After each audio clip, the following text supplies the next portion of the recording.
The Jacksonville Jaguars, who won a total of 3 games last season, folks, they are headed now to the AFC Championship game next week against the New England Patriots. And welcome back inside Studio 43 and the State Farm postgame show. Coming up next, the road to the Final Four continues on CBS.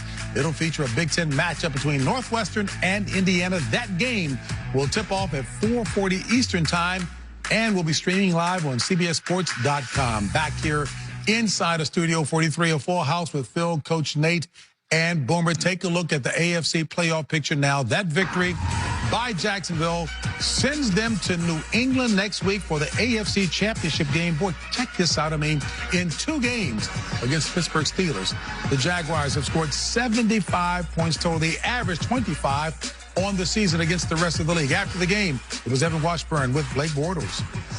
We saw a run from the Pittsburgh Steelers. Ben Roethlisberger, the future Hall of Famer. How is this offense able to keep coming back and holding them off? You know, the guys play with confidence all day long.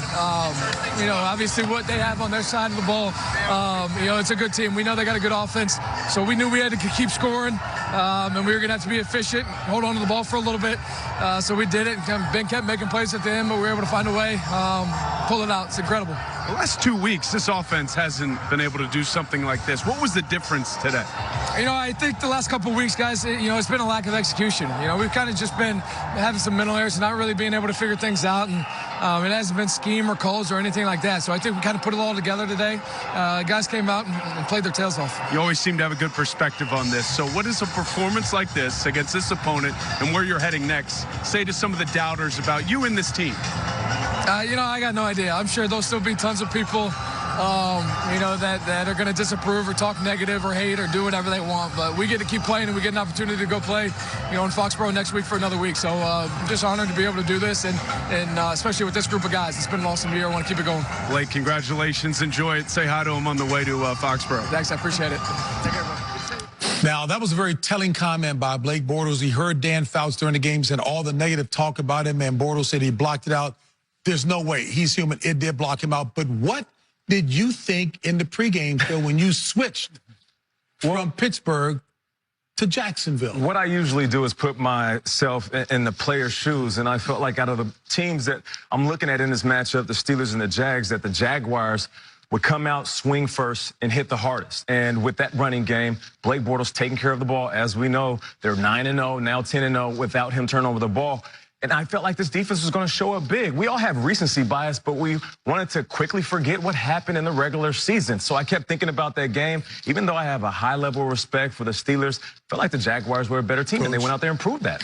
Well, you know, I mean, I think we looked at this game. You talked about the Jacksonville defense going against the Pittsburgh offense, but I think the difference in this game was this Jacksonville offense. Yep. This is what I didn't think that they would be able to show up. We talk about what they were able to do. 5 for 5 in the red zone. Blake Bortles making the plays he needed to make when he needed to make them. You talk about, again, converting third downs, and again, they got into the end zone. Go back to last week, the 4th down pass play, that the confidence they had to go against Buffalo. But you see right here, he made the throws he needed to make, and, you know, and then again with his feet a couple of times, he kept the drives going, extending the drives with his feet. And again, you're talking about a team that they were 8 of 14 on third down. Situational football. Third down, they were 8 of 14. In the red zone, 5 for 5. A big play right here on play action. They weren't afraid. I give a lot of credit to Nathaniel Hackett for calling a game where they came out in the first half throwing the ball on first down. Yeah, I don't even know where to begin talking about this game. First off, Blake Bortles, as you look at all these numbers they had on offense, but Blake Bortles, I think he just told all the critics today what they can do with their opinion about him. I mean, that performance, it was clutch. He made some big plays. He moved around. You talked about the throws. But Mike Tomlin, he's got a lot to answer for how he managed the game and decisions he made during this game today. I'll tell you when this goes back to 11/26 Sunday night on NBC when Mike Tomlin gave an interview to Tony Dungy. He talked openly about how he expected to play the New England Patriots twice. And even last night, Le'Veon Bell goes out there and makes this crazy tweet. And don't think for a moment that the Jaguars don't use that for fuel for fire. And, Coach, you know, you're a coach. You've been using that stuff. And that's, I go back to last year when Ben Roethlisberger said they got to tighten things up. They didn't tighten things up because when you get to this level, other guys are coming after you. And the Jacksonville Jaguars showed some real heart today. You know, when you talk about the architects of this Jacksonville Jaguars team, the names that ring loud, Tom Coughlin, Doug Marrone, I really want to emphasize Coughlin. You and I have been talking about this for the last 6 weeks. I think Phil has been on this conversation as well.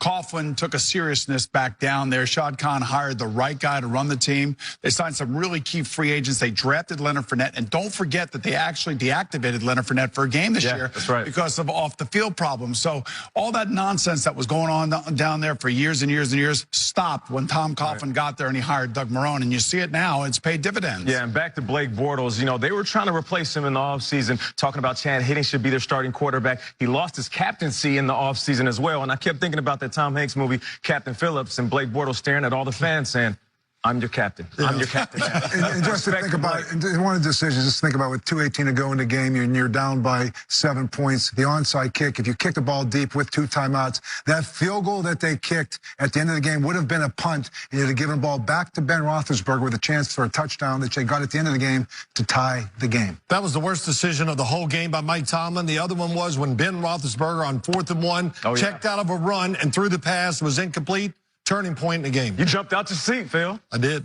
And a jubilant Jaguars locker room. Excellent job.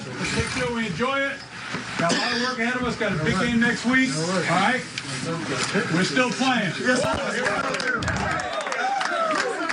Make sure my guys have enough for final thoughts. Well, real quick, you know, at least the Jacksonville Jaguars know what a fullback is. They put him in the game. Tommy Bohannon had some great blocks, caught the touchdown pass. Think about this, though. The New England Patriots against the Jacksonville defense that we saw today. We saw all the plays that Pittsburgh ran against them. Think about all those matchups. It's going to be really, really tough for, I think, Jacksonville to cover all the things that New England's going to throw. Well, I think they match up really well, Phil. When I look at it, I think about the speed of the linebackers against those backs. I think they can match up with their speed outside. They can get in their face. Does Jalen Ramsey cover Rob Gronkowski? And I'll talk about a running game that's powerful. I'm going to tell you something right now. We'll see about that New England defense. I think it's a great matchup. I think it's a good matchup for Jacksonville going up against New England. And we'll see how these two teams have not played each other this year. It's going to be a great shot. Yeah, you say it's tough for that Jacksonville Jaguars defense to match up against that Pat, so rightfully so. But I will say this, Tom Brady, he's facing the best defense he's faced all season, and they can fly around. So that nickel and diamond you did to beat the Titans, it's not going to work against the Pats. You know what? It's hard to believe that it's a great defense. They just gave up 5 touchdown passes to Ben Roethlisberger, who, by the way, was awesome today. He was great, and he's not going anywhere. He's not retiring. He's going to be back next year. You know, my initial thought is it's Tom Coughlin, and it's a defensive line. That's exactly what the Giants were to the Patriots in the 2 Super Bowls that they upset them in. So I think that part of the process is there. But, you know, as good as Blake played today and as the key plays that he made, Nathaniel Hackett called some really key plays there, especially in the 4th quarter. This is a really, again, much like for Marcus Mariota last night, it's a really tall order to go into Gillette Stadium and beat Tom Brady and Bill Belichick and that group up there, you know, in an AFC championship game. It's just going to be really hard. Here's what's in my head when you talk about all this. The San Francisco 49ers offense, what they did to Jacksonville's defense, and so many plays that I saw them give up today. Then I think of New England's offense, which I think is a step above both of those that we talk about it. So I just see, you know, Bill and I disagree. I just see many matchup problems for Jacksonville. Well, I'll tell you one thing. No one has played the disrespect card any better than Tom Coughlin and Doug Marrone down there right now. And they're going to play this for one more week as well. There was a tall order going into Heinz Field. They got it done.